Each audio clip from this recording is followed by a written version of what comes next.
Datanglah Roh Kudus, penuhilah hati umat-Mu dan nyalakanlah di dalamnya api cinta-Mu. Penuhilah ciptaan-Mu dengan anugerah dan kasih karunia-Mu. Amin.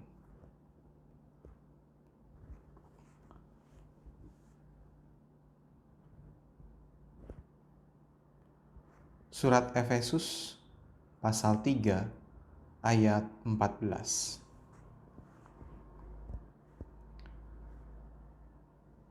Itulah sebabnya aku sujud kepada Bapa, yang daripadanya semua turunan yang di dalam sorga dan di atas bumi menerima namanya. Aku berdoa supaya Ia, menurut kekayaan kemuliaannya, menguatkan dan meneguhkan kamu oleh rohnya di dalam batinmu, sehingga oleh imanmu Kristus diam di dalam hatimu, dan kamu berakar serta berdasar di dalam kasih. Aku berdoa supaya kamu bersama-sama dengan segala orang kudus dapat memahami betapa lebarnya dan panjangnya dan tingginya dan dalamnya kasih Kristus, dan dapat mengenal kasih itu sekalipun ia melampaui segala pengetahuan. Aku berdoa supaya kamu dipenuhi di dalam seluruh kepenuhan Allah. Bagi Dialah yang dapat melakukan jauh lebih baik, banyak daripada yang kita doakan atau pikirkan, seperti yang ternyata dari kuasa yang bekerja di dalam kita.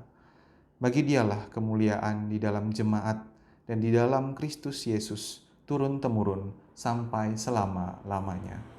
Amin. Demikianlah firman Tuhan.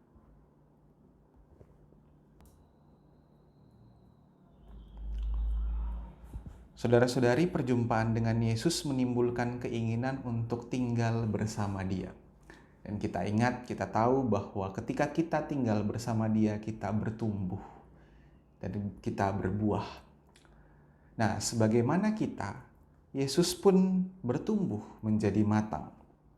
Yesus menghidupi kesederhanaan, Yesus tinggal dan berakar dalam budaya Yahudi, berdasarkan apa yang dia terima dari keluarganya.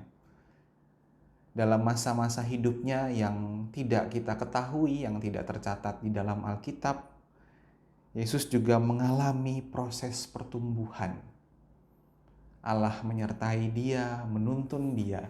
Dia dibesarkan oleh orang tuanya, oleh ibunya Maria, oleh Yusuf, sehingga makin lama dia makin matang, sehingga pada waktunya dia melayani dan berkarya untuk menyatakan panggilannya.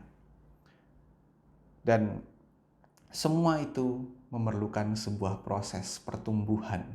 Yesus yang terus bertumbuh. Kita juga membutuhkan proses untuk bertumbuh, untuk matang. Dan biasanya proses pertumbuhan itu membutuhkan waktu yang panjang, bahkan mungkin membutuhkan seluruh hidup kita. Dan itu adalah proses di mana kita menyelami kedalaman kasih Kristus. Proses di mana kita membiarkan Dia untuk tinggal di dalam Dia dan Dia tinggal di dalam kita. Seringkali mungkin kita tidak tahu bagaimana caranya. Namun yakinlah ketika kita membuka diri kita membiarkan Roh Kudus untuk tinggal di dalam diri kita. Kita menyerahkan diri kita sepenuhnya supaya Roh Kudus hidup dan berkarya di dalam diri kita. Dan pada saat itulah Kristus juga tinggal di dalam kita. Melalui doa, melalui pendengaran akan firman Tuhan, serta kesediaan kita untuk berbagi dengan sesama, kita mengalami pertumbuhan itu. Batin kita, kedalaman diri kita akan semakin diteguhkan ketika kita berproses, ketika kita mau berdoa, ketika kita mau mendengarkan firman Tuhan, dan ketika mau berbagi dengan sesama kita, terutama bagi mereka yang membutuhkan pertolongan kita pada masa pandemi ini. Biarlah Kristus masuk ke kedalaman diri kita. Dia akan menembus pikiran dan hati kita. Dia akan mencapai kedagingan kita sampai bagian yang terdalam dari diri kita. Sehingga di situ juga pada suatu saat kita akan mengalami kedalaman anugerahnya. Kalau kata Pamungkas, Aku menginginkanmu sampai ke tulang-tulang, maka Kristus tinggal di dalam diri kita bukan hanya sampai ke tulang, bahkan sampai kedalaman jiwa kita yang paling dalam. Dan di saat itulah kita mengalami pertumbuhan. Tuhan menyertai kita.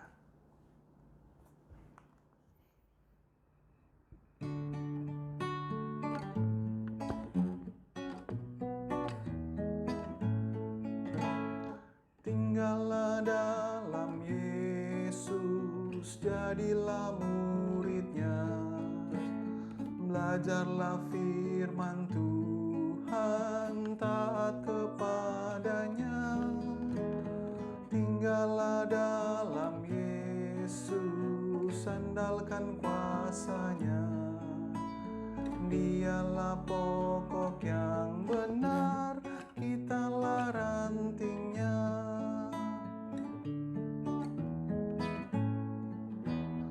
Kita sebagai ranting pasti berbuahlah, asal dengan setia tinggal di dalamnya. Tinggallah dalam Yesus, muliakan namanya. Hidup berlimpah kurnia hanya di dalamnya.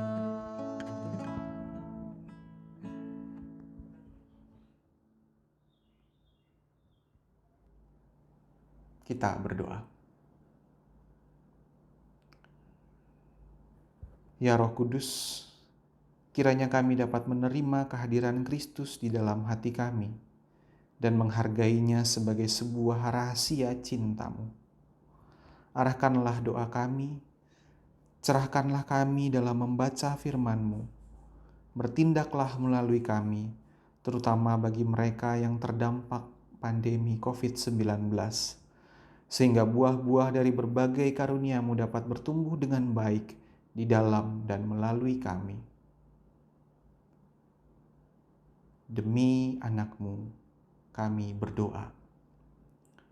Bapa kami yang ada di surga, dikuduskanlah nama-Mu, datanglah kerajaan-Mu, jadilah kehendak-Mu di bumi seperti di surga. Berikanlah kami pada hari ini makanan kami yang secukupnya, dan ampunilah kami akan kesalahan kami, seperti kami juga mengampuni orang yang bersalah kepada kami. Dan janganlah membawa kami ke dalam pencobaan, tetapi lepaskanlah kami dari yang jahat. Karena Engkaulah yang punya kerajaan, dan kuasa, dan kemuliaan, sampai selama-lamanya. Amin.